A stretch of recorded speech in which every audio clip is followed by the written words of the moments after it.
Alors, on est dans Parashat Vayekel. On est juste après la faute du veau d'or. Juste après le jour où Dieu nous a dit qu'il nous a pardonné. Vous vous rappelez, on en a parlé la semaine dernière, la faute du veau d'or, the big mistake, la grande faute du peuple juif et de l'humanité. Et on se trouve, nous dit le Ramban, le 11 Tishri. Le jour où nous avons été pardonnés, c'est le 10 Tishri. Et chaque année, on le célèbre, c'est Yom Kippour. Ok ? Et le jour de notre paracha, on se situe le lendemain de Yom Kippour, donc le 11 Tishri. Et Dieu dit à Moshe, Vayekel. Quand vous entendez Vayekel, ça vous fait penser à quoi ? Kel, Kahal. Rassemble tout le monde. J'ai un message hyper important à vous faire passer. Quand je dis tout le monde, c'est tout le monde. Hommes, femmes, enfants, bébés, personnes âgées, toutes générations confondues. Il me faut tout le monde la rassembler. Oui, mais elle est en train de faire la tchakchouka. Non, elle vient. Et elle est occupée en train de coucher son bébé. Non, elle vient avec le bébé. Tout le monde, je ne veux personne qui reste dans sa tente. Quel est le message fondamental que Dieu veut nous faire passer et pour lequel il faut que tout le monde soit absolument présent? Il nous dit, voilà, votre faute a été pardonnée et maintenant vous êtes prêts à faire le tikkun, la réparation de cette faute. C'est quoi la réparation? C'est la construction de ce qu'on appelle le Mishkan. C'est quoi le Mishkan? Je dis toujours, c'est la synagogue Ikea. D'accord? C'était un temple portatif que les Bnei Israël transportaient avec eux dans le désert. Et à chaque campement, ils dépliaient cette synagogue. Et c'est le lieu dans lequel ils allaient se connecter avec Akadosh Baruch Hu. Comment c'est possible? Comment c'est possible que dans un lieu réside Hachem? C'est possible? Où est-ce que réside Hachem? Partout. Partout où on le laisse rentrer. Et en fait, qu'est-ce qui va se passer? C'est pas tellement le lieu en soi qui fait que ça va attirer la présence divine, c'est parce qu'on va le voir, les Bnei Israël vont faire des efforts individuels et personnalisés pour construire ce Mishkan, parce qu'ils vont y mettre leur cœur, que à ce moment-là, Dieu va venir résider dans ce lieu, parce qu'il est le fruit de leurs efforts, parce qu'il est le fruit de leur cœur. Et c'est exactement ça, c'est qu'en fait, Dieu rentre là où on met notre cœur. Donc effectivement, on va essayer de comprendre comment nous, dans notre vie, on va essayer de mettre notre cœur. On va essayer d'utiliser notre créativité et nos talents sans s'emprisonner dedans, ce qu'on va essayer de comprendre aussi tout à l'heure, pour pouvoir, Bezrat Hachem, faire résider Hachem dans nos vies et dans nos cœurs. Vous êtes partis? Oui? Ok. Alors, Dieu nous dit, appelle tout le monde. Appelle tout le monde parce que tout le monde doit mettre sa contribution pour fabriquer ce magnifique Mishkan. De quelle contribution parle-t-on? Des ressources, donc cuivre, or, argent, pierres précieuses, etc. Ça veut dire matière première. Et aussi la contribution de mettre la main à la pâte, c'est-à-dire la matière grise. Chacun qui a un talent va être appelé pour avoir quelque chose à fabriquer de spécial, quelque chose de bien à soi au sein du Mishkan. D'accord? Et donc, Moshe annonce ça à tout le monde, Vayekel, il les rassemble, il leur dit voilà, vous avez été pardonnés, vous avez construit le Mishkan, et à ce moment-là, tout le monde rentre chez soi, et là, il y a un mouvement de retour, et les gens commencent à apporter leur contribution. Et regardez comment il est écrit le verset, il est écrit comme ça, Vayavohu ha'anashim al-hanashim. Ça veut dire quoi? Les hommes sont arrivés avec les femmes, ce que nous dit Rashi. Ça veut dire que c'est les femmes qui ont initié le mouvement. Elles sont arrivées dans leur tente, elles ont dit « Chérie, j'ai pas une seconde à perdre, vite, je fonce et je vais donner pour le Mishkan. » D'accord? Et les hommes, ils ont suivi. Vous connaissez cette blague? C'est un groupe d'hommes qui arrivent au paradis. Alors, il y a l'ange qui les accueille, il leur dit bon, ceux qui ont toujours écouté leur femme toute leur vie, vous vous mettez à gauche, et les autres, vous vous mettez à droite.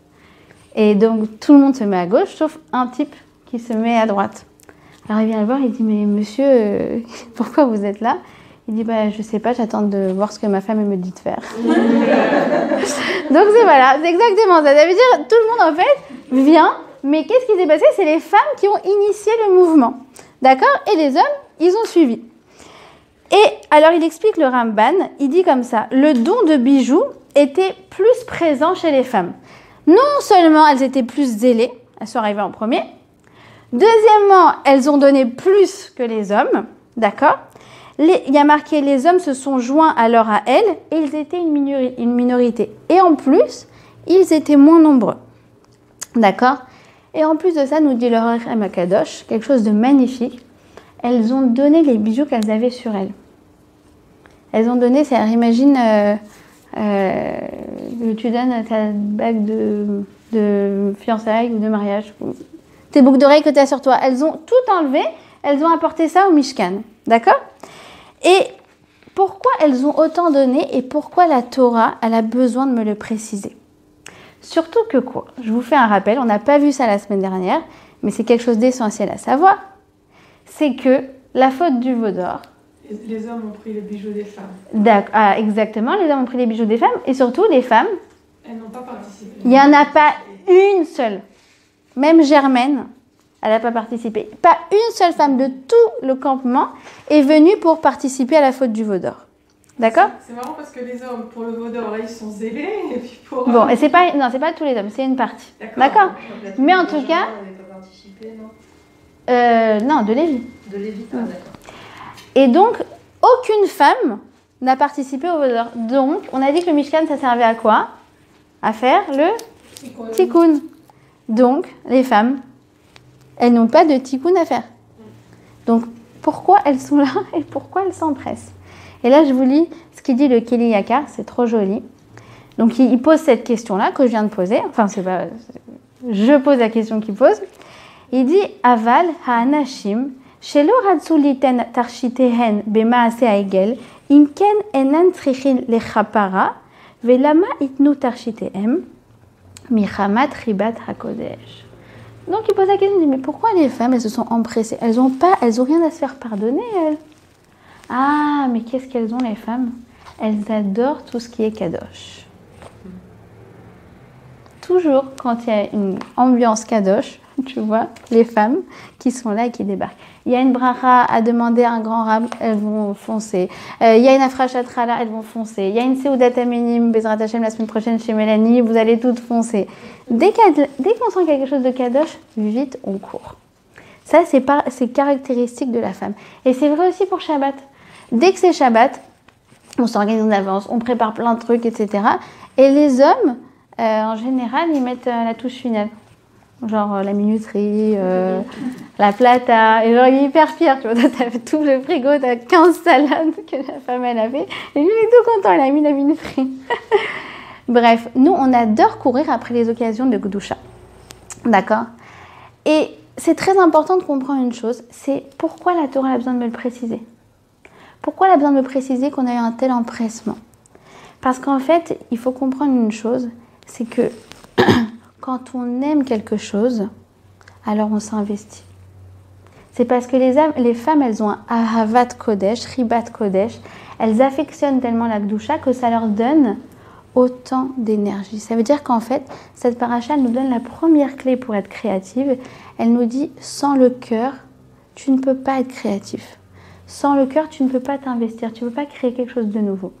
Avec la tête, tu peux faire. Tu peux... comment on dit, être en pilotage automatique. C'est bon, tu as fait ça, tu as sorti les clés, tu as fait le frigo, tu as fait le truc, mais tu ne crées rien, tu ne t'investis pas. C'est avec le cœur que tu vas créer quelque chose de nouveau. Et c'est vrai d'autant plus dans les relations.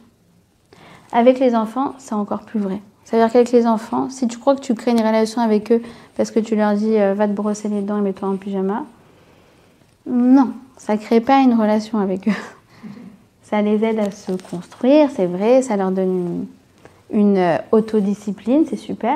Mais la relation avec eux, ça va être dans les moments qui sont des moments d'ordre de la créativité. Ça va être quand tu vas inventer des histoires avant de dormir à 8h30 du soir, alors que toi, tu n'as qu'une envie, c'est d'aller dormir. À chaque fois, moi, je dis la même chose à mes enfants. Je dis, mais je te jure, si j'étais à ta place, je dormirais. Pourquoi je ne veux pas dormir? Souvent, je finis comme ça. Je dis, bon, toi, tu me racontes l'histoire et moi, je m'endors. Ça marche à tous les coups. Mais, et on est obligé d'avoir cette créativité. Et cette créativité, on ne peut pas l'avoir comme ça. Tu ne peux pas inventer une histoire avec ton cerveau.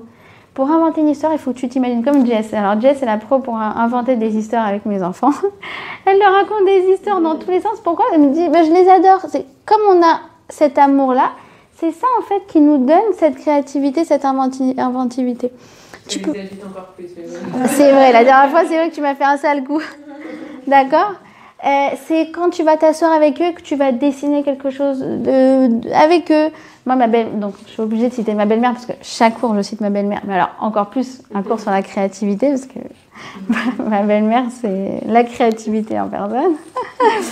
Et donc, à chaque fois, elle prend genre des bouts de, je sais pas, un paquet de céréales. Allez, venez les enfants, on fait de la peinture dessus. Après, je retrouve ma cuisine pleine de gouache. Mais ils ont passé 5 minutes avec elle et ils ont créé une vraie relation. C'est extraordinaire. Quand tu t'assois avec ta fille et tu joues à la dinette et tu commences à imaginer des trucs et des scénarios, c'est là que ta fille, elle passe un moment extraordinaire et qu'elle crée un vrai moment avec maman. D'accord? Donc elle nous dit cette paracha, c'est que là où tu mets ton cœur que tu vas vraiment construire quelque chose de vrai. Ok? Avec ta tête, tu peux survivre, mais c'est avec ton cœur que tu vas vivre. Et le problème, c'est qu'on a l'impression que parfois, la Torah, elle est un frein à la créativité. Pourquoi? C'est très logique. C'est que la Torah, c'est un package de quoi? De 613 mitzvot. Ok? Donc, si on a a priori toutes chez nous le même livre de halachot, d'accord? Tu fais A, tu fais B, tu fais C, d'accord? D, E, F, G, H, jusqu'à... combien de fois l'alphabet? 20 fois l'alphabet, d'accord? 613 mitzvot. Ça veut dire que quoi? On aurait l'impression comme ça que la Torah nous demande de devenir des robots qui se ressemblent. Vous êtes bien d'accord? Donc on a l'impression que la Torah, c'est un frein à la créativité. Oui? Sauf que n'importe quel artiste te dira une chose.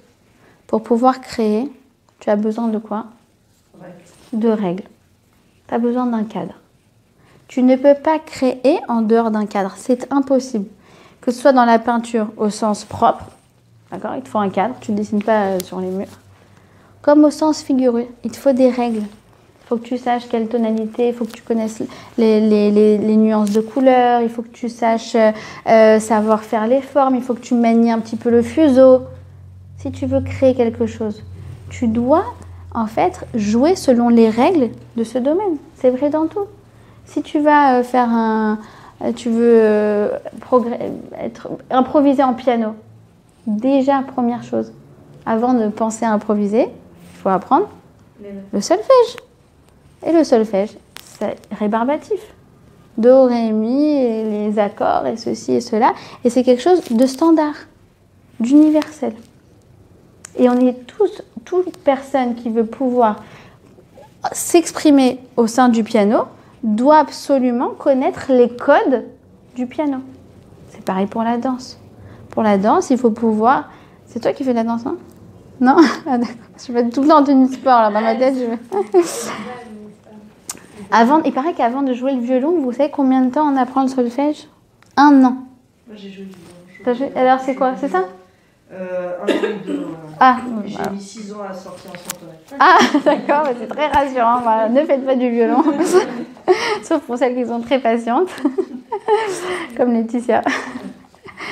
Pareil, tu veux t'exprimer avec la danse, tu es obligé avant d'apprendre un minimum de mouvements, de faire des entraînements, de faire des étirements et de répéter les mêmes mouvements, de répéter la chorégraphie avant de pouvoir être véritablement créatif. D'accord? Et la halakha, c'est la même chose. La Torah, c'est la même chose, ça veut dire qu'elle vient et elle nous donne quoi? Elle nous donne un cadre. Elle nous donne des lois. Et elle nous dit, c'est au sein de ces lois que tu vas venir t'exprimer. D'accord? Coucou. Je vous donne un exemple. Donc, je suis en train de dire que la Torah, elle ne veut pas faire de nous des robots, Yafa. Ok? Je vous donne un exemple. La Torah, elle nous donne beaucoup de halachot concernant la nourriture cachère. Elle nous dit tu mangeras cachère, mais elle ne nous dit pas ce qu'on va manger. Le cadre, c'est le cachère. Et après, la créativité culinaire, welcome. Et c'est pour ça que tu vas retrouver dans les peuplades du judaïsme des plats qui n'ont absolument rien à voir les uns avec les autres. D'accord? C'est-à-dire que dans, je sais pas, un plat tunisien, tu vas trouver l'équivalent en calories d'1 an de plat ashkénaze. D'accord? Ça n'a rien à voir. Quand nous, on regarde les Tunisiens de souche, comme je suis, on regarde le gefilte fish. Non, j'aime bien le gefilte fish. La carte farcie, par exemple. Je dis, mais qu'est-ce que c'est que ce schmilblick? D'accord? Et tout est comme ça. Regardez, bientôt, ça va être Purim. À Purim, on a une halakha. C'est quoi? Enfin, on en a 4, mais en l'occurrence, on a une halakha de faire mishloach manot. De donner à un ami 2 mets. D'accord? Donc, on dit, il faut que tu sois 2 mets qui soient 2 brachot différents. Donc, par exemple, un légume avec un gâteau. D'accord? Alors, moi, je fais partie des gens qui vont amener un concombre avec un petit beurre. Et qui disent, j'ai fait ma mitzvah de mishloach manot. Et t'as des gens qui vont te sortir des mishloach manot d'une créativité, genre sculpture en fruits, ou elle te fait la tour Eiffel en pastèque, tu comprends pas. Non, je voulais juste un mishloach manot, c'était juste 2 mets, un petit beurre, un concombre, ça allait très bien. Et les gens, ils font des trucs extraordinaires. Moi, toujours, je suis éblouie aussi par les femmes qui mettent les foulards. Genre, à chaque fois, je dis, je t'en prie, donne-moi un cours. Peut-être que si j'arrive à faire comme toi un jour, je vais y arriver. C'est extraordinaire. Ça veut dire que la Torah, elle te donne un cadre, et après, à toi de t'exprimer là-dedans. À toi de t'exprimer là-dedans. Et d'ailleurs, je lisais un article aujourd'hui très intéressant du Rav Lionel Cohn. Il parlait un peu de ce qui se passe, l'antisémitisme en France. Il a dit une remarque très très pertinente. Il a dit, non mais les Juifs ne sont pas les ennemis des Gilets jaunes. Les Juifs, ça a toujours été les ennemis de tous les mouvements. Même des mouvements contradictoires. Je m'explique. Il disait, pour les communistes, les Juifs, c'était toujours les usuriers qui faisaient de l'argent sur le dos des gens. Pour les capitalistes, c'est toujours les parasites. Pour d'autres, les Juifs, ça va être ceux qui sont très austères. Et pour d'autres, au contraire, ça va être la brigade du kiff. Ça veut dire qu'en fait, tu te rends compte que peu importe, n'importe quel mouvement, tu vas toujours trouver une image du Juif qui est complètement le contraire de la pensée de ce mouvement. Pourquoi? Parce que la Torah ne te donne aucun mode de vie standard. Elle ne te préconise pas de mode de vie. Ni elle te dit tu vivras dans l'austérité, ni elle te dit tu vivras dans la richesse, ni elle te dit vis ta vie en fonction du cadre que je te donne. Et le cadre en fait qu'on te donne, c'est quoi? C'est le cadre qui va te permettre pour toi d'être le plus créatif. Parce que sinon, ça s'appelle du freestyle. Le freestyle, très souvent, ça ne donne absolument rien. Ok? Et donc, du coup, c'est vrai que dans le judaïsme, la créativité, elle est oui ô combien préconisée. C'est déjà que ça nous apporte un plaisir de créer. Quand tu fais un projet, quand tu organises un anniversaire surprise, quand tu fais de la pâtisserie, 1001 choses, tu kiffes. Et ça t'apporte de la satisfaction et ça t'apporte de la simcha. Mais à part ça, c'est ce que Hachem, il attend de toi. Pourquoi? Parce qu'il a mis à l'intérieur de toi des talents qui sont spécifiques. Toi, tu es très forte en organisation d'événements. Donc, c'est toi qui vas te faire tous les EVJF de toutes tes copines. Toi, tu es très forte en pâtisserie, donc c'est toi qui vas faire tous les anniversaires, les gâteaux d'anniversaire d'enfants de tes copines. Toi, tu es très forte en ceci, en cela. Et en fait, c'est à nous de comprendre qu'on a une responsabilité d'exprimer nos talents sur Terre. D'accord? Ça va? Fatigué? Et si on a conscience de ça, justement, on va avoir envie encore plus d'exprimer notre créativité. Un des auteurs qui a beaucoup traité cette problématique-là, c'est Chaim Potok. Ça vous dit quelque chose? Tu m'appelles Asher Lev, le nom d'Asher Lev, ouais. L'élu, la promesse, exactement. Et c'est très intéressant l'histoire de Asher Lev, parce que c'est un petit garçon qui a grandi dans une communauté chassidique à Brooklyn, pas Lubavitch, un autre courant chassidique. Et en fait, il se découvre une passion et un talent extraordinaire pour la peinture. Et en fait, justement, Chaim Potok, il décrit à quel point c'est dommage que des gens qui constituent finalement toute une communauté trouvent que c'est impossible d'être à la fois dans la spiritualité et à la fois dans le mouvement artistique. Et à tel point, il va tellement en souffrir Asher Lev que finalement, il va partir en exil, il va s'installer en France, et c'est là qu'il va pouvoir en fait vraiment réaliser son talent. Alors, il va garder une vie de Torah complètement, mais il va être obligé de s'exiler parce que justement, il y a beaucoup de gens qui croient que c'est incompatible. Et le plus intéressant, moi, ce que j'ai trouvé dans ce livre, c'est que son rabbi, il prend complètement le contre-pied de la communauté. Son rabbi, au contraire, il lui dit, mais tu as un talent, tu sais peindre, tu n'as pas le droit de priver le monde de ton talent. Si Hachem, il a mis ça en toi, c'est que tu dois l'exprimer et exprime-le dans la Kedusha. Exprime-le dans quelque chose qui est Kadosh. D'accord ? Donc, ça, c'est vraiment dommage que parfois, certaines personnes se sentent mal à l'aise d'exprimer leur talent parce que justement, elles ont l'impression que ce n'est pas compatible avec la Torah. Au contraire, la Torah, elle te dit, exprime ton talent. Servez-vous-en. Pense-vous-en. J'essaye de vous réveiller là, donc que tout le monde dort. Ça va ? Ah, bon, ok. Alors, celles qui vont exprimer leur talent aussi dans notre paracha, c'est de nouveau les femmes. Alors, il y a un passouk trop joli qui dit quoi ? Qui dit que les femmes, donc non seulement, c'est genre la paracha, l'hommage aux femmes, c'est une de mes parachutes préférées, entre parenthèses. Je pense que vous devez le sentir. Alors, non seulement elles sont arrivées en premier, en plus elles ont apporté une tonne de contributions, et en plus de ça, on a le passouk d'après, il nous dit quoi ? Il nous dit que les femmes, Tavu et Aezim. Ça veut dire quoi ? Elles filèrent, donc non pas le poil de chèvre, mais c'est écrit Tavu et Aezim, elles ont filé les chèvres. De quoi on parle ? Alors en fait, le Talmud, il explique comme ça. Si vous voulez la référence, Shabbat 74b, d'accord ? Quand vous rentrerez chez vous, vous verrez que je ne me suis pas trompée. Le Talmud, il explique comme ça. Il explique que les femmes, en fait, elles ont filé, elles sont arrivées, elles ont pris leur métier à tisser. Et elles ont voulu faire quoi ?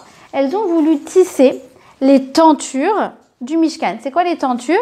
C'est une espèce de grand rideau extérieur qui était somptueux. Et les femmes, elles ont dit, c'est nous. D'accord ? Nous, on veut faire ça. Nous, on va être les pros pour ça. Et elles ont une idée extraordinaire. Elles ont dit, on voudrait le faire avec la laine. D'accord ? Donc, avec le poil de chèvre. Mais elles ont entendu que quoi ? Que quand on tond la chèvre, alors après, le poil, il perd un peu de sa brillance. Et là, elles ont dit, oh non, c'est dommage, on peut avoir un résultat magnifique. Et là, il sera un peu moins magnifique. Alors, elles ont une idée de génie. Alors, la créativité absolue. Qu'est-ce que vous auriez fait, vous ? Qu'est-ce qu'elles ont fait ? Elles ont tondu sur les chèvres. Elle prend la chèvre, d'accord ? Viens ici, c'est quoi le nom de la chèvre de Monsieur Seguin ?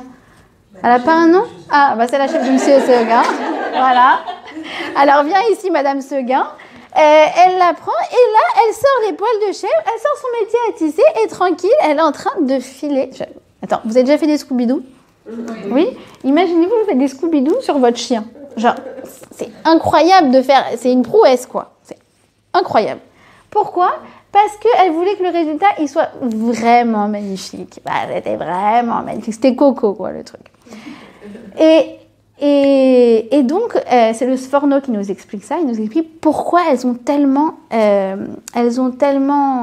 tenu à ce que ça soit sur le poil de chèvre. C'est parce qu'elles voulaient un résultat qui soit magnifique. Ok ? Et pour te dire que quoi ? Que quand tu es passionné par quelque chose, eh ben, tu arrives à faire des prouesses. Toi, tu veux quelque chose d'extraordinaire. Là, elles avaient une passion extraordinaire pour le Mishkan. Elles voulaient vraiment faire quelque chose de somptueux pour Hachem. Elles voulaient s'investir. Et du coup, elles ont fait une prouesse de tisser, alors que ça bougeait dans tous les sens, des choses merveilleuses. Et nous aussi, quand on est passionné, on se découvre des talents extraordinaires. C'est comme les gens, vous savez, les filles, elles ont regardé un tuto sur comment faire des gâteaux en pâte à sucre.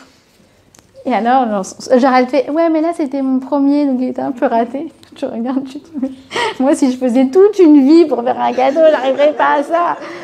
Et là, elle te sort un truc avec un stade de foot, avec un ballon de foot au milieu, avec des petits joueurs. C'est incroyable. Non, il y a vraiment des gens qui savent faire ça. Alors moi, j'ai 2 belles sœurs qui sont championnes en pâte à sucre. Alors comme elles, justement, du coup, elles sont rentrées en compétition. Et elles s'envoient sur WhatsApp, sur le groupe à chaque fois. Et ça surenchère. Mais je vais vous montrer à la fin. Incroyablissime. D'accord ? Qu'est-ce qu'il peut y avoir d'autre aussi ? Quand on se surpasse, quand on se découvre un talent. Il y a des femmes qui savent écrire aussi. Au début, elles écrivaient juste des posts sur Facebook. Après, elles se rendent compte qu'elles ont la plume de Victor Hugo. Elles écrivent des tonnes. En fait, on se rend compte qu'on a des talents. Pas tous les talents. Comment je le sais ? De nouveau, la paracha nous dit certaines femmes ont réussi à faire cette prouesse de tisser à même la chèvre. Pas les autres. Pourquoi ? Parce que moi, tu peux me mettre toute une vie, je n'arriverai jamais à faire un morceau de quoi que ce soit de pâte à sucre et aucun travaux manuel d'ailleurs. Oubliez-moi les travaux manuels. Je me rappelle une fois, avec une amie, on avait préparé la fête des garçons. Tu sais combien de temps c'est pour préparer une pièce montée ? 2 jours. Je te promets. Et alors quand notre amie qui est pâtissière, elle est venue, et elle nous a expliqué qu'en fait, elle reviendrait demain pour la deuxième partie du truc.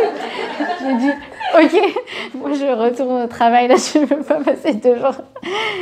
Et le pire, c'est que ma copine, je me rappelle, c'est trop marrant, elle était en ce moment, elle dormait chez moi, elle était au chômage à ce moment-là. Julia, si tu nous regardes. Alors, et elle avait passé donc effectivement 2 jours à faire la pièce montée. Et à un moment, elle l'installe comme ça sous le spot. Elle est revenue, genre juste avant que les invités ils arrivent, elle a tout resculpté. C'est de la sculpture. Et non, ce qui m'a fait le plus mal au cœur, c'est qu'elle a mis 2 jours pour la monter et ils ont mis 2 minutes pour la manger. Bref, mais ça, on va essayer de comprendre aussi. En tout cas, voilà. Ouais. On a toutes des talents. Toi, tu es très forte en organisation, non ?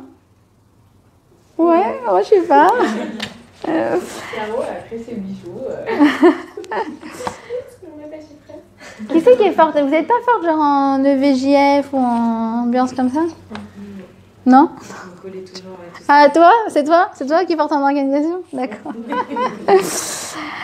Ok, d'ailleurs la semaine prochaine, chez Mélanie, grosse soirée, Simchat Chodesh Adar, et justement on fait venir Shira, d'accord ? Shira qui est très drôle, et je lui ai dit, tu es obligée de mettre ton talent d'humoriste à contribution, donc ça sera très sympa, ok ? Bref, en tout cas la Torah elle nous appelle, elle nous dit, oh, tu peux pas aller voir ? Oui, quand même. T'as hésité, hein ? Ah, c'est de ma faute ? Ouais, ça doit être un cauchemar. Entre parenthèses, nous dit le Rabbi Lubavitch.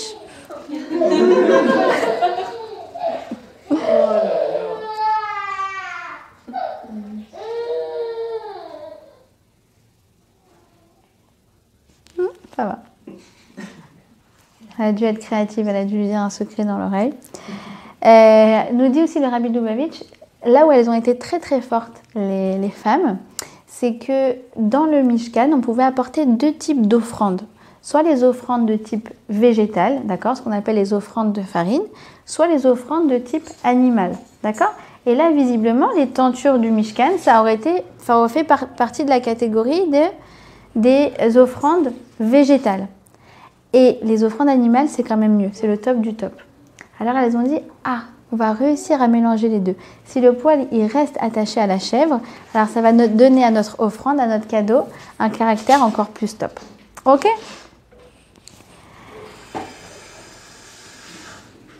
C'est bon? Ok, on continue. Et c'est pas pour rien que notre paracha qui nous appelle en fait à faire, à utiliser nos talents et nos dons, elle nous parle du premier artiste du peuple juif.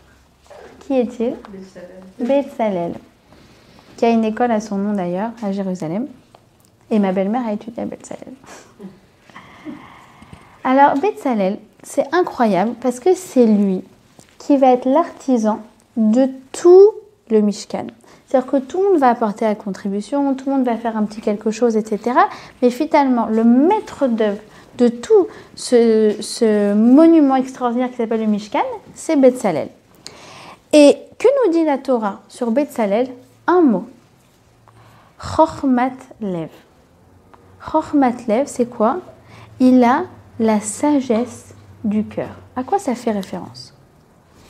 C'est écrit comme ça que Bétzalel, il a fait tout ce que Dieu a ordonné à Moshe. Et non pas tout ce que Dieu a ordonné à Bétzalel ou que Moshe aurait ordonné à Bétzalel. Ça veut dire quoi? Ça veut dire que Bétzalel, il a deviné ce que Dieu a donné comme instruction à Moshe. La Chochmat Lev, c'est quoi? C'est cette capacité de décoder. Cette capacité de savoir lire entre les lignes. Cette capacité de voir l'invisible. Et ça, c'est la première qualité d'un artiste. Un artiste, c'est celui qui a l'œil tellement sensible qu'il va voir des choses que personne ne voit. Et alors, un deuxième hommage à une deuxième copine qui s'appelle Annick. Quelqu'un connaît Annick Tal ici? Non? Ouais. Ah oui, tu te rappelles d'Annick. Alors, quand je vous dis l'artiste dans l'âme, comment je le sais? Bon, à part qu'elle fait vraiment plein de choses d'artiste que moi je serais incapable de faire. À part ça, quand je me baladais, parce qu'elle est partie d'Israël, mais quand à l'époque je me baladais avec elle dans la rue, je lui disais, mais Annick, tu es mes yeux. Genre, elle s'arrête et regarde cet oiseau, ses couleurs et tout. Alors que moi je suis hyper pressée, non, dépêche-toi, on y va. Et elle s'arrête et me dit, oh là là, mais regarde cet assortiment de couleurs extraordinaire. Regarde le ciel qui se couche et le soleil. Annick, on va être en retard. Et alors, les fleurs. Donc, nous, on se bat dans Tel Aviv, il y a 1 milliard d'arbres dans Tel Aviv, mais nous, on n'a pas le temps de les voir. D'accord? Et elle s'arrête à chaque arbre.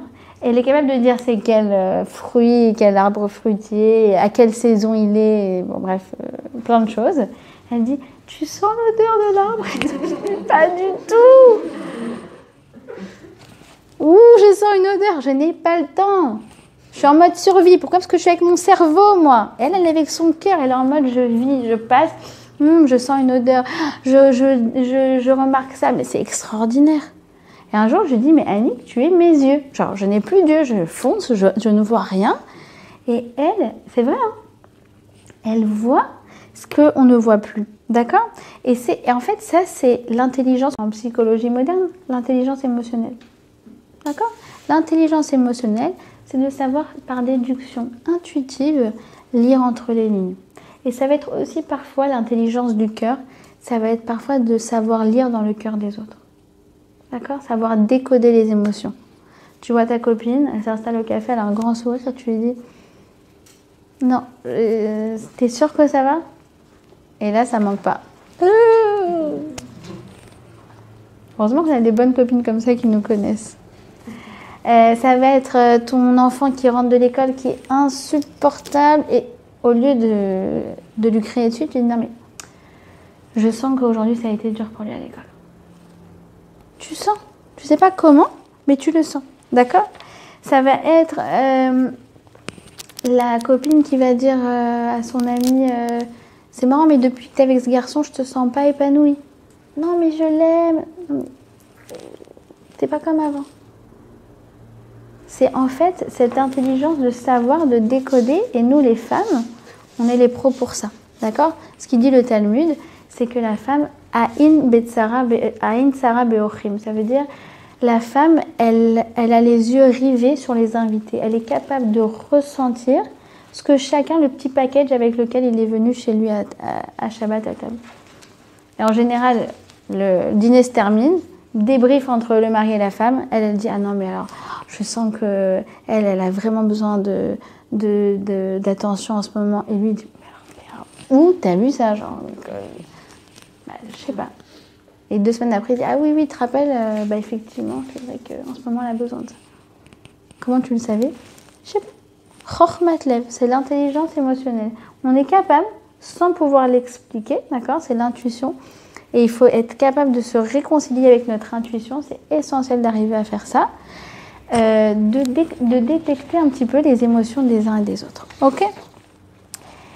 Et c'est là que va se jouer tout le paradoxe de notre paracha.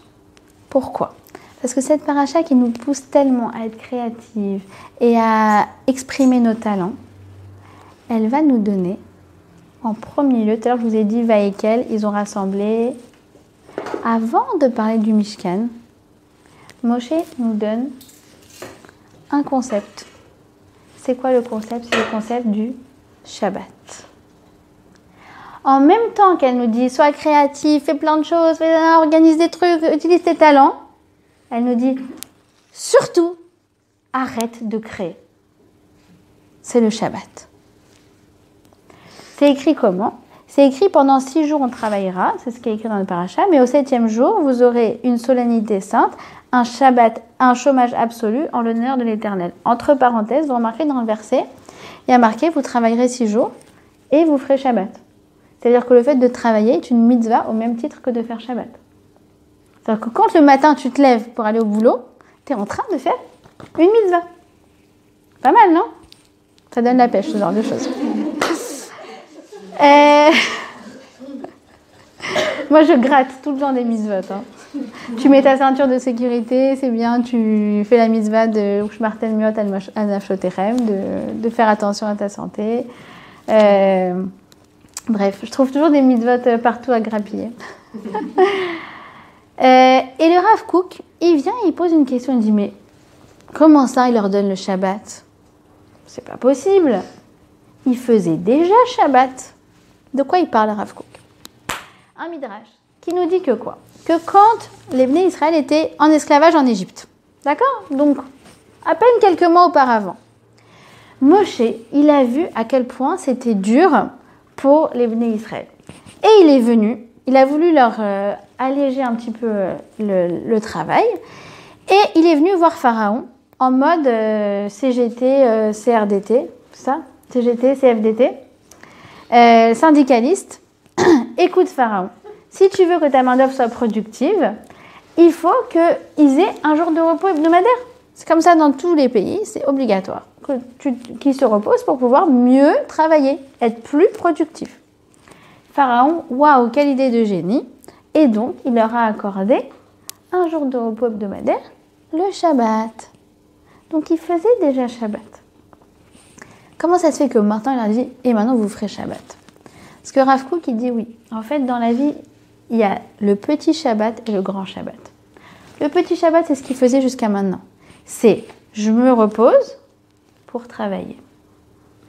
Le Shabbat, c'est un moyen pour pouvoir être plus productif dans la semaine. C'est pour ça qu'à Shabbat, je vais faire 5h30 de sieste. Et il y a le grand Shabbat. C'est quoi le grand Shabbat? C'est ma semaine se passe et j'ai trop hâte de ce moment du Shabbat où je vais enfin pouvoir vraiment exister.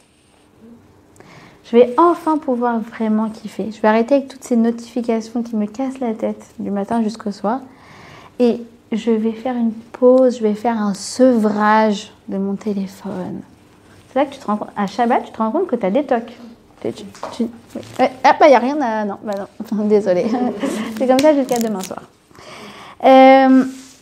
Et donc, du coup, c'est là qu'on va comprendre vraiment c'est quoi la création. Vous êtes avec moi ou pas? C'est bon? Ok. Parce qu'à Shabbat, est-ce que si quelqu'un veut déplacer le canapé qui va là jusqu'à là, il a le droit de le faire à Shabbat? Oui. En revanche, nous dit notre paracha, le verset juste après, vous ne ferez aucun feu dans vos demeures. Donc, si quelqu'un veut gratter une allumette, Assour. D'accord? Donc ça revient à ce qu'on vient de dire. Visiblement, le but du Shabbat, c'est pas le repos. Parce que si tu veux faire un marathon et bouger des meubles et faire plein de trucs hyper fatigants, tu peux. Par contre, d'appuyer sur le bouton de l'ascenseur, c'est pas possible. D'accord? Donc, quel est le but du Shabbat? Le but du Shabbat, c'est justement d'arrêter de créer. Ce qui est interdit à Shabbat, c'est la création. Comment je le sais? Parce qu'on a dit que quoi? Que dans le Mishkan, qu'est-ce qu'il faisait? Plein de choses. Plein de choses pour fabriquer le Mishkan. En tout, il y avait 39 types de travaux, de travaux manuels que l'on faisait pour pouvoir construire le Mishkan. Et le Shabbat, c'est justement interdit de faire ces fameux 39 travaux. Ça veut dire qu'en fait, le Shabbat, c'est l'antithèse du travail créatif. C'est l'antithèse de œuvrer pour faire le Mishkan. D'accord? Et donc, là nous dit... Alors, cette idée-là, je l'ai retrouvée à 2 reprises. J'aime bien citer mes sources. Rav Forman et le Rabbi Lubavitch. D'accord? Le Rav Forman, il explique comme ça. Il dit en fait, si tu veux vraiment sauver la créativité, tu es obligé de mettre fin à la créativité. Je m'explique. Un artiste, il fait un tableau. Il fait son tableau. Et puis, il n'est toujours pas vraiment satisfait. Il dit non, mais ça peut être encore mieux. Il rajoute une touche. Il dit non, mais ça peut être encore un peu plus réaliste, encore un peu mieux. Et encore une touche. Et encore une touche. Et encore une touche. Et encore une touche. Et ça ne s'arrête jamais. C'est comme des fois quand tu dois envoyer un mail. Genre, tu as écrit le mail. Et à chaque fois, non, attends, ce mot-là, peut-être je peux le remplacer par un mot un peu plus classe. Non, cette tournure-là, je peux la faire mieux. Non, cette phrase-là, je l'ai dit un peu de la même façon juste avant. Et ton mail, qui devait te prendre 5 minutes, il t'a pris 1h40. C'est en fait, il n'y a pas de fin à la création. Pourquoi à la créativité? Parce qu'on peut toujours faire mieux. On peut toujours parfaire. On peut toujours chercher à améliorer. Et en fait, il n'y a pas de fin au processus de finalisation. D'accord? Donc à un moment, tu es obligé de quoi? De lâcher prise. Et de dire, mon œuvre, ça y est, c'est créé. C'est comme ce Shabbat, j'ai organisé un week-end. Un truc qui m'a pris une prise de tête incroyable avec une logistique de fou. Le jour où j'ai pris la voiture pour aller, donc c'était un week-end dans le Nord, j'ai dit, ça y est. Ah non, le truc, il commençait. J'ai dit, mais ça y est, j'ai fait tout ce que j'avais à faire. Et ça sera comme ce sera. Peut-être que la nourriture ne sera pas le top du top. Peut-être que j'aurai oublié un détail. C'est quoi? C'est pas grave. Maintenant, je vais vivre mon moment. Parce que si je suis sur le moment, dans mon week-end, en train d'essayer encore de faire mieux, et encore on peut rajouter encore ceci, encore cela, mais je ne suis pas en train de kiffer. Je ne suis pas en train de vivre. Le but de toute chose créative, de tout projet, c'est qu'il nous fasse kiffer, il nous fasse vivre, il nous apporte quelque chose. Ça soit une contribution.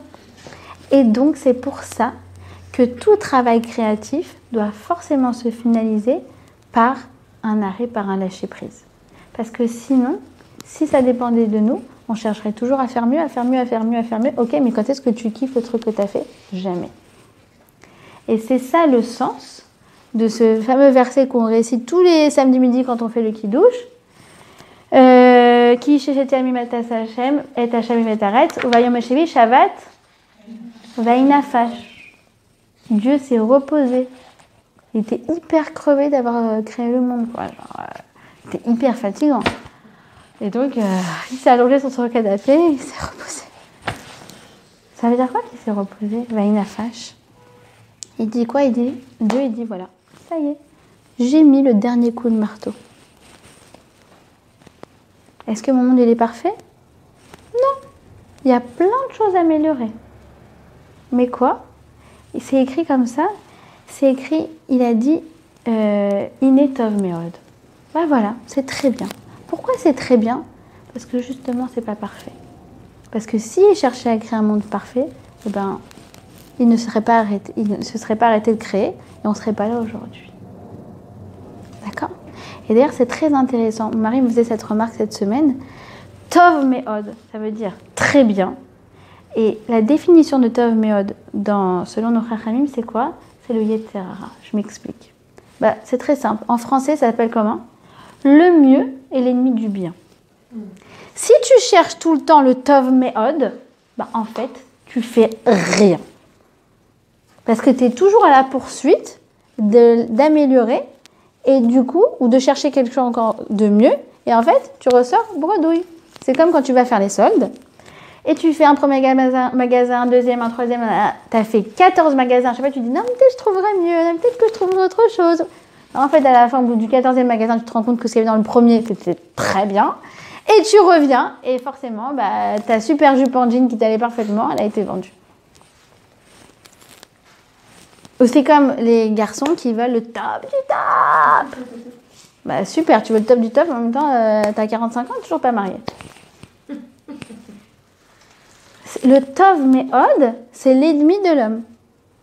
Et c'est pour ça que Hachem me dit, ok, Dai, c'est pas parfait, c'est vrai, maintenant tu t'arrêtes et tu profites de ce que tu as fait. Ok? Alors, deux choses. Premièrement, Dieu nous a... il nous donne 3 messages en fait, Dieu. Premièrement, ce qu'on vient d'expliquer, à un moment il faut savoir profiter. Deuxièmement, il nous fait une passation, il nous passe le flambeau de la création. Quand il s'arrête, il dit maintenant les gars, c'est à vous de jouer, les êtres humains. Améliorez ce monde, faites en sorte que la génération, elle prépare un monde qui soit encore mieux pour la génération suivante, parce que c'est ça aussi notre mission. Et troisièmement, il nous dit quoi? Il nous dit, vous savez pourquoi je m'arrête de créer? C'est parce que je profitais avec vous. Et c'est vrai aussi dans les relations humaines. Tu vois qu'un Shabbat, c'est le seul moment où tu peux vraiment profiter. Vraiment, vraiment, vraiment. D'ailleurs, c'était trop marrant, justement, ce fameux week-end. Il y avait une fille qui était là et elle me disait, oui, tu sais, je t'avais envoyé des messages parce que je t'avais appelé une fois pour te demander des renseignements. Et elle me dit, je suis contente de voir qu'en fait, t'es sympa. Là, je dis, ok. Et j'ai dit, mais quoi, j'ai pas été sympa au téléphone? Elle me dit, franchement, non. J'ai dit, écoute, vraiment, je suis désolée. Elle me dit, non, mais t'as été hyper expéditive et tout. Je dis, écoute, probablement que ce jour-là que tu m'as appelé, j'avais pas le temps. Et donc, c'est horrible de te dire que t'as pas été sympa avec quelqu'un parce que t'as pas le temps. Et là, il a fallu quand même qu'on passe un Shabbat détente ensemble. On a vraiment le temps, on a tout le temps de passer du temps ensemble pour qu'elle me dise, mais en fait, t'es sympa. C'était magique. J'ai eu la même impression là par rapport. Hein? T'as eu la même impression? C'est vrai? Ah ouais? Non.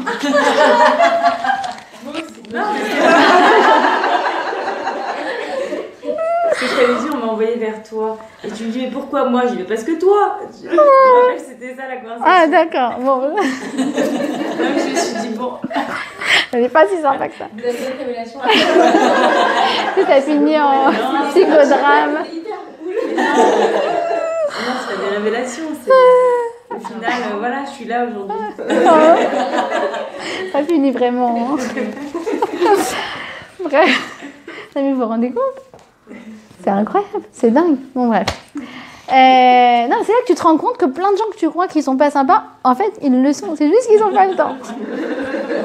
J'ai pas le temps d'être sympa. Je suis en mode survie. Alors, et d'ailleurs, j'ai entendu quelque chose de très joli au nom du Rav Lemel. Il disait que quand on fait le kiddush à Shabbat, il y a une tradition pour celui qui fait le kiddush de se regarder dans le verre au moment où il fait le kiddush. Pourquoi? Oui, parce que la Kabbale dit que grâce à ça, il retrouve 1/500e de l'acuité visuelle qu'il a perdue pendant la semaine. Et Lévinas, alors c'est très rare que je cite Lévinas, hein? Je crois que c'est quand on regardait les nérotes, on récupérait la vie. Non, les nérotes à Hanouka. Aussi, quand ils font le kiddush, Le papa, il y a un moment qu'ils regardent. Oui, pardon, exactement. Il faut regarder les nérotes. Oui, c'est très compliqué comme on appelle ça. Ouais, acrobatie. Il faut regarder les nérotes, exact, dans le verre du kiddush. Merci. Et Lévinas, donc, très classe, je cite Lévinas ce soir. Lévinas, il explique que en fait, c'est quoi cette fameuse acuité visuelle qu'on perd pendant la semaine? C'est justement, c'est qu'on court tellement, on est tellement dans une course effrénée qu'on n'a plus le temps de se voir les uns les autres. Et donc à Shabbat, on remet notre masque sympa. Ok.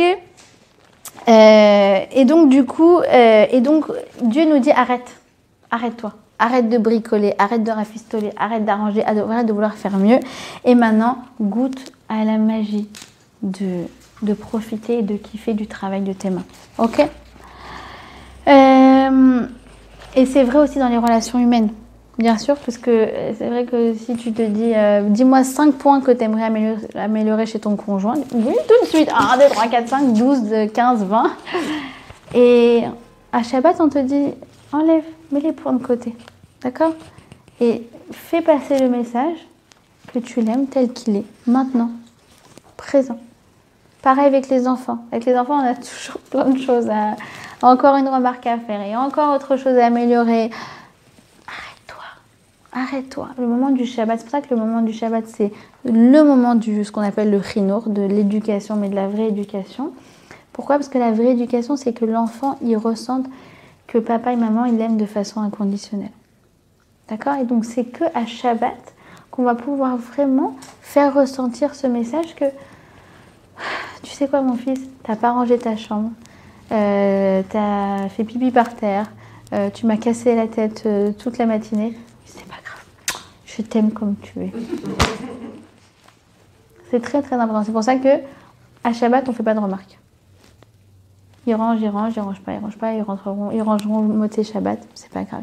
Il faut qu'ils aient absolument ce moment de break dans tous les ordres et toutes les choses qu'on a à leur donner à faire. Ok? Et c'est pour ça que le Talmud, il dit que pourquoi on a 39 travaux interdits? Parce qu'il nous dit c'est 40 moins 1. Pourquoi 40 moins 1? Pourquoi il utilise cette expression? Parce que justement, il y a un 40e travail, c'est quoi? C'est de profiter des 39 travaux précédents. Ok? Et la façon dont la paracha nous parle de Shabbat, c'est très intéressant. Pourquoi? Parce que la seule mélacha qu'elle utilise, c'est « vous ne ferez pas de feu ». C'est d'ailleurs là que tu vois que même dans des milieux traditionnalistes, d'ailleurs d'où je viens, tu fais plein de trucs à Shabbat, mais le feu, chas v'shalom. Et quand tu dis à ta mère, non mais tu sais que genre de cuire sur le feu ou de mettre au micro-ondes, c'est la même chose. Non, chas v'shalom, pas le feu, surtout pas le feu. J'ai même une fois une scène mais impayable d'une fille qui a dit à sa copine, c'est quand même incroyable, tu peux m'allumer ma cigarette s'il te plaît parce que je touche pas le feu à Shabbat, je vous jure, c'est vrai. Bref. Donc ça reste quand même quelque chose d'incroyable. Et qu'est-ce que ça vient symboliser le feu? C'est quand la première occurrence du feu, en fait le feu c'est la première création humaine. Le Midrash il nous raconte comme ça, que la première fois que le soleil s'est couché, c'était quand? C'était samedi soir, lorsque juste après que Adam Arishon ait fauté. Il a fauté un vendredi. Dieu n'a pas voulu qu'il panique, donc il a laissé, si vous voulez, le soleil briller pendant tout le Shabbat, même pendant la nuit. D'accord? Arrivé Motzei Shabbat, à ce moment-là, Adam, qu'est-ce qu'il voit? Le crépuscule. Le soleil est en train de se coucher. Et là, Adam, il est pris d'une très très très grande frayeur. Le Midrash, il utilise pour la première fois le mot de pachad, de peur. D'accord? Et Dieu lui dit quoi? Il lui dit, attends, je vais te donner un tuyau, je vais te donner une astuce. Prends cette pierre et prends cette autre pierre, frotte-les l'une contre l'autre. Et là, tu vas voir la lumière apparaître. C'est ce que Adam a fait. Et à ce moment-là, il a prononcé la très belle bracha de Baruch ata Hashem Elokeinu melech haolam, boré meoré haesh. Et c'est ça qu'on célèbre en fait chaque Motzei Shabbat. Béni sois-tu éternel, notre Dieu, qui a créé le feu. D'accord? Et en fait, entre guillemets, ce premier samedi soir de l'histoire, c'est un peu où Dieu a dit à Adam de faire le feu, justement. C'est un peu comme s'il lui passait le flambeau. C'est vraiment le cas de le dire, parce que le flambeau, c'est toujours du feu. Ou à ce moment-là, il lui dit, voilà, maintenant Shabbat est terminé, Maintenant, c'est à toi de créer. C'est à toi de rentrer dans la semaine, c'est à toi de travailler, parce que comme on a dit, c'est une mitzvah, d'accord, qui nous est donnée dans cette paracha, de nous mettre à l'ouvrage. D'accord? Et c'est quoi, vous remarquerez d'ailleurs, l'acte créatif, le premier acte créatif, c'est de prendre un élément, un deuxième élément, de les mélanger ensemble et ça fait une magie. C'est ça la création. D'ailleurs, Steve Jobs, il définit la créativité comme ça.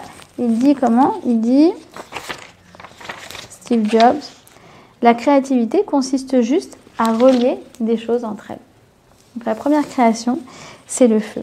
Et le feu, il symbolise aussi autre chose, c'est le feu de la passion. C'est celui qu'on va découvrir justement le jour de Shabbat. D'accord? Le feu, il a deux fonctions. Il peut être destructeur. C'est celui où on essaye toujours de parfaire, et finalement, on profite de rien. Ou bien, il va faire fondre et il va forger.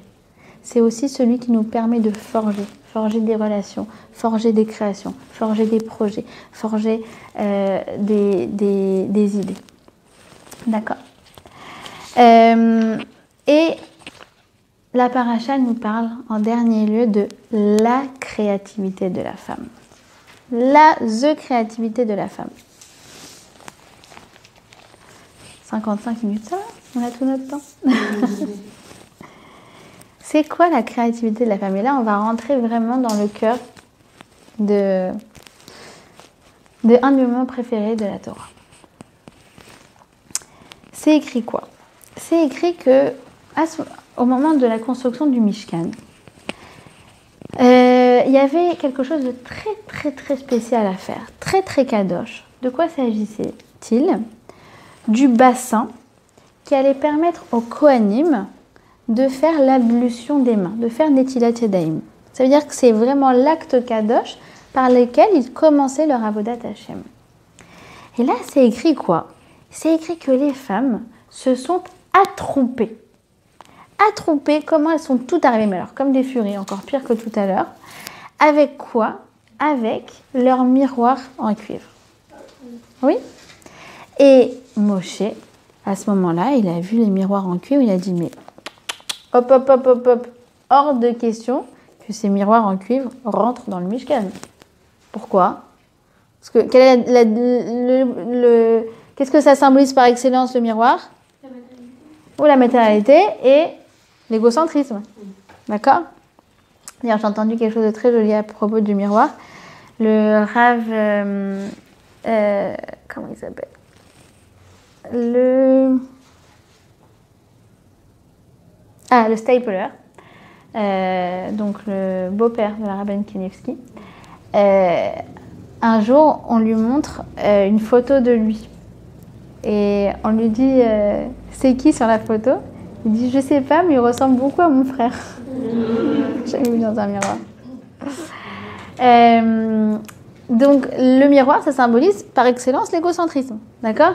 Et le Mishkan, c'est le lieu de la spiritualité. Au contraire, c'est le lieu où on a une relation, non pas avec soi-même, d'accord, mais avec Hachem. Et donc, Moshe ne veut absolument pas de ces miroirs. Et là, Dieu est obligé d'intervenir. Il dit, ah non, Moshe, tu es obligé de les prendre. Obligé. Pourquoi? Em chavivim alay mehakol. Je les aime plus que tout. Pourquoi? C'est quoi l'histoire de ces miroirs? Quelques temps auparavant, oui, tu t'en souviens. Ouais. On ne peut pas ne pas se souvenir de ces miroirs. Quelques temps auparavant, lorsque les femmes elles étaient en Égypte, eh bien, leurs maris étaient éreintés, découragés, désespérés. D'accord. Et elles ne savaient plus comment leur redonner du baume au cœur. Elles ne savaient plus quoi faire. Et là, quand Salana de Tienne, elles sortaient leur miroir, leur Yves Saint Laurent, leur parfum Chanel. Et les femmes, elles se servaient de ces miroirs pour se faire belles, pour se rendre désirables, pour pouvoir éveiller chez eux le désir et pour pouvoir continuer d'avoir des relations avec leur mari et pour pouvoir construire la génération suivante. Parce qu'eux, ils n'avaient même plus envie d'avoir d'enfants. Ils disaient, mais à quoi bon? Moi, je suis esclave, je souffre. Pourquoi tu veux que je fasse souffrir des enfants après moi? Et les femmes qui avaient du bitachon, qui croyaient encore à la Géoula, alors elles avaient mis en place tout ce stratagème pour que justement la vie perdure. Et donc, Hachem lui dit « Ah non, non, non, non, ne crois pas du tout que c'est des objets d'égocentrisme. Em chavivim alay me'akol, ils me sont plus précieux que tout, parce que c'est là que les femmes, elles ont montré leur émouna, et c'est là qu'elles ont montré justement de l'amour qu'elles portaient à leurs époux. D'accord ?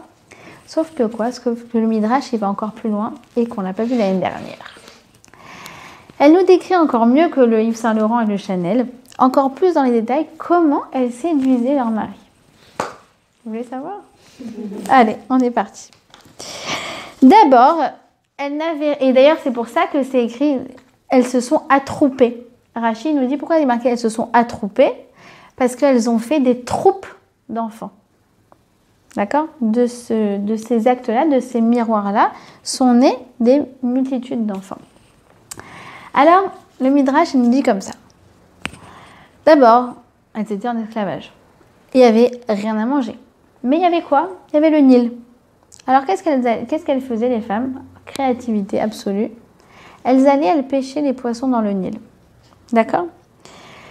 Et après qu'elles les aient pêchés, elles ne se sont pas contentées juste de faire des grillades. D'accord ? Elles les ont cuisinées à la friture. Elles ont fait frire. Elles ont fait des fricassés, quoi. Genre, elles sont en esclavage et elles font des fricassés. C'est très fort, quand même. D'accord ? Tu te sens, toi, de faire un poisson chaimi alors que tu es en esclavage ? Non, les femmes ne voulaient pas faire en mode survie. Genre, vite, vite, au moins qu'ils mangent, qu'ils aient le taux calorique nécessaire et basta. Non, elles voulaient qu'ils kiffent. Elles ont rajouté un peu de paprika, un peu de curcuma, bref, tout ce qu'elles avaient à portée de main. D'accord ? Et ça, c'est nous. Les femmes, tu nous mets des ressources limitées et on arrive à te faire des créations incroyablissimes. Ta fille, elle te dit tu peux me déguiser s'il te plaît en Barbie ? Toi, t'es là comme ça. Tu dis mais avec quoi ? Et tu sors un truc, un autre truc et je sais pas quoi, et un peu de maquillage et truc. Hop, tiens, c'est marrant. On dirait vraiment la poupée Barbie. J'avais une amie comme ça. Elle me racontait à une époque, vraiment, ça n'allait pas du tout au niveau des finances. Elle me disait, voilà, mon mari il me donnait le jeudi, il me disait, voilà, 200 shekels et débrouille-toi pour préparer Shabbat et même, si possible, les jours de fin de mois, préparer à manger pour toute la famille, à Tel Aviv, je précise. Elle me dit, moi je suis entrée dans le supermarché et j'étais là en train de compter le kilo de pommes de terre. Elle m'a dit, en fait, j'ai fait des plats de ouf. Je fais des shabbats de folie. Avec un tout petit peu de ressources, on arrive à faire des trucs incroyablissimes. Vous n'avez pas d'autres exemples ? Vous n'avez pas eu des expériences de MacGyver ? Oui, non, oui. Et tu te retrouves bloqué comme ça, t'as zéro. Une fois, ma sœur, voilà, comme ça, une idée, un truc qui me vient en tête. Elle avait des écureuils qui étaient coincés, je sais pas, elle habitait à Londres, elle avait une espèce de jardin intérieur, je sais pas trop ce que ça veut dire. Mais en gros, ils étaient bloqués, ils allaient mourir là-bas. Elle m'a dit, j'ai eu tellement de peine. Je me suis retrouvée, je sais pas comment, à monter sur le toit, à leur lancer une liane, dire vas-y, l'écureuil, vas-y. Elle a sauvé 6 écureuils. Genre, elle a risqué sa vie. Un truc incroyablissime. Bref. Moi, je dis, mais elles ont raté. Hein, Une expérience comme ça où on s'est retrouvés Shabbat. Ah. J'avais des copines qui venaient pour le week-end. J'ai couru pour les récupérer. J'étais super excitée. Et après, j'arrive en bas et on était 2 à récupérer une 3e. T'as pas les clés ? Mince, on n'avait pas les clés, on était bloqués dehors. Comment t'as fait alors ? Bah, on a dormi chez le voisin. Ah, ouais. Que tu sors. Ouais, on a pris une radio et du coup, on a ouvert le truc. On a pris un cintre, on a pris une radio, on a essayé de passer par l'extérieur. Mais ça a raté. Bon, alors Mina Chamaïm, en tout cas, vous avez développé votre créativité. Bref, en tout cas, quand tu fais tes fonds de tiroir, très souvent, tu t'étonnes toi-même, quoi. Ok. Parce qu'en fait, vous savez, c'est ça la bracha. La bracha, c'est pas d'avoir beaucoup. C'est d'avoir peu et de faire beaucoup avec. Et ça, nous, on est les pros de ça.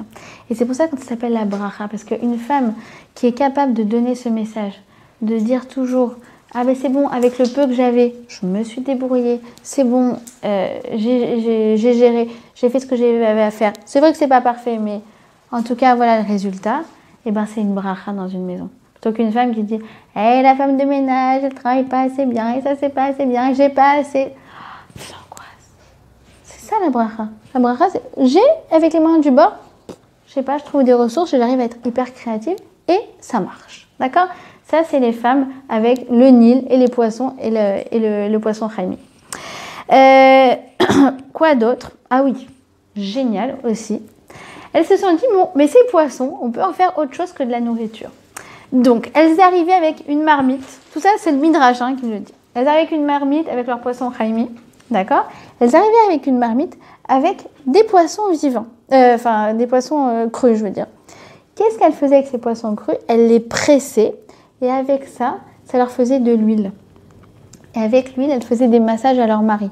Parce que comme ils recevaient tout le temps des coups de fouet, alors en ce moment, et que en fait l'huile des poissons, apparemment, ça a une vertu apaisante. Grâce à ça, elles arrivent. C'est extraordinaire. Mais qu'est-ce que les femmes ils faisaient pendant que les hommes ils allaient travailler ? Ben, on dit qu'elles travaillaient aussi en fait. Il y a un midrash qui dit que il y a même un moment où eux ils faisaient des travaux de femmes. Il faut s'imaginer, genre ils faisaient de la couture, tu vois, un truc hyper déprimant a priori pour un homme.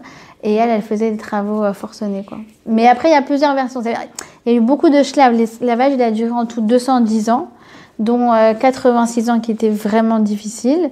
Et il y a eu plusieurs schlaves. Et la shlave la plus difficile, la dernière étape, c'est lorsque Pharaon, il a privé les Bnei Israël. Il les a privés de paille pour faire les briques. Là, ça a été le truc le plus horrible. Lorsqu'ils devaient eux-mêmes fabriquer leurs briques. Ok ? Et donc, du coup, ça aussi, c'est la créativité par excellence de la femme. Ça veut dire que tu prends un objet et tu lui donnes plusieurs fonctions.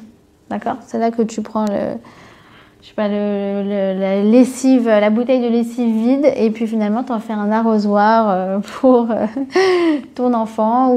Bref, tu arrives à te dégoter des trucs. Moi, vraiment, c'est dans les familles les plus modestes que j'ai vu le plus de créativité. Une fois, j'étais chez la femme d'un rave. Vraiment, je pense qu'ils ont très, très, très peu de moyens. Elle récupérait tout. Genre, la boîte de Materna, c'était devenu une poupée. Enfin, genre des trucs incroyables. D'ailleurs, elle avait fait elle-même à Purim les déguisements de ses enfants. Et genre, ils étaient 1 milliard de fois mieux que les miens. Pourquoi ? Parce que moi, je ne me suis pas cassé la tête. J'étais dans le magasin, j'ai pris le premier truc. Et elle, avec les moyens du bord, elle a cousu un chapeau de marin à je ne sais pas qui. Elle a fait un déguisement de fraise à l'autre. Et finalement, ça donnait un résultat complètement incroyable. Ok ? Et la dernière chose que nous dit le Midrash, c'est que lorsqu'elle prenait ses miroirs, ce n'était pas que elle-même qu'elle regardait dedans, mais elle prenait les miroirs et en fait, elle prenait leur mari et elles se regardaient dans le miroir avec leur mari. Et ça, c'est vraiment la créativité de la femme, c'est qu'elle est capable de faire des liens, et notamment des liens entre les personnes. C'est-à-dire qu'on a un algorithme Facebook dans notre tête intégré. C'est-à-dire que tu invites des gens à Shabbat et tu dis « Ah, toi et toi, en fait, ta cousine, c'est la belle-sœur de sa voisine, t'es au courant ?» Et en gros, tu connais tous les les amis communs de tous les gens qui sont là, tu vois, et tu arrives en permanence à faire des liens. La femme, c'est celle qui est capable de faire des liens entre les concepts, d'accord, ça on a très très bien compris. Elle est capable d'allier des choses qui n'ont rien à voir les unes avec les autres, comme de faire de l'huile apaisante avec un poisson. Oui, tout est très normal. Et c'est celle qui est capable de tisser des liens entre les gens. Et d'ailleurs, j'ai entendu de Maria Chadré que c'est pas pour rien que les femmes, elles font les chalotes en forme de tressage. Parce que la femme, elle est capable justement de faire de liens, de tresser. Et quand Steve Jobs il dit que la créativité, c'est de relier les choses entre elles, excusez-moi, mais la créativité, c'est nous. Et on n'a pas attendu Steve Jobs pour le savoir, parce que le Talmud lui-même, il dit quoi ? Il dit « En chochma laïcha et la bapelach ». La femme, elle est très forte à quoi ?